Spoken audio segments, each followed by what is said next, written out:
The feed is absolutely screaming today, and for once, it's not just a new dance trend or a celebrity breakup. I'm Lila Grant. And I'm Jonah Klein. Welcome to Buzz, your daily deep dive into everything shaking up the digital landscape. Check us out at buzz.neuralnewscast.com.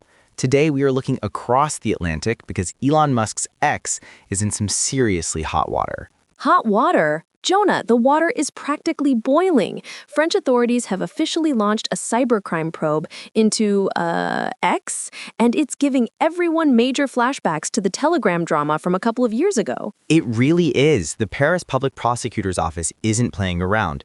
They're looking at complicity in crimes involving illegal content and, perhaps more importantly, a flat-out refusal to cooperate with law enforcement. It's that complicity word that's doing the heavy lifting here, Jonah.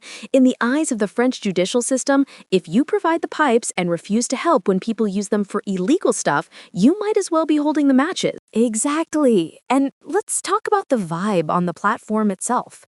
My timeline is a mess of "I'm moving to Blue Sky" posts and people making memes about Elon having to hide out in a bunker to avoid French process servers.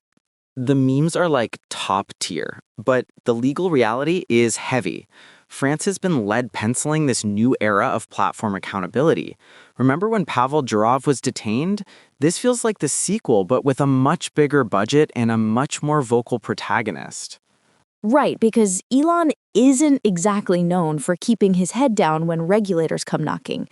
He's already been sparring with the EU over the Digital Services Act, but a criminal probe in France? That's a whole different level of come find out. What's interesting, Lila, is the specific focus on organized crime and illicit transactions. It's not just about some spicy tweets. They're alleging that X has become a sanctuary because the moderation is so thin on the ground. That's the core of the youth culture shift we're seeing, Jonah. Gen Z and Alpha are digital natives, but they're also increasingly skeptical of lawless digital spaces. There's a craving for safety that's clashing with Elon's free speech absolutist brand. It's a massive cultural divide. On one side, you have the tech libertarian ethos of Silicon Valley, and on the other, you have the European focus on digital sovereignty and consumer protection. France is effectively trying to set the global standard. I'm curious, Jonah, do we think this actually leads to a ban? Or is this just a very expensive game of chicken?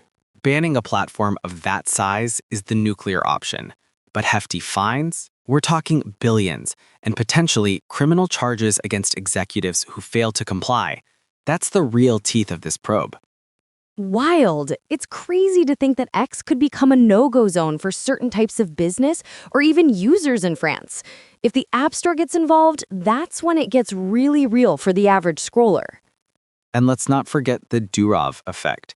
After the Telegram founder was questioned, we saw a slight shift in how that platform handled data requests. France is betting that if they squeeze hard enough, Elon will have to blink. Elon Musk blinking? I'll believe it when I see it. I'll believe it when I actually see it, Jonah. But the French legal system is notoriously patient and incredibly thorough.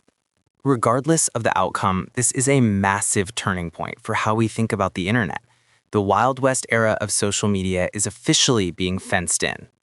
While we'll be watching the feed and the French courts very closely. That's all for today's Buzz. I'm Lila Grant. And I'm Jonah Klein. Stay savvy, stay skeptical, and we'll see you in the next scroll. Bye! Neural Newscast is AI-assisted, human-reviewed. View our AI transparency policy at neuralnewscast.com.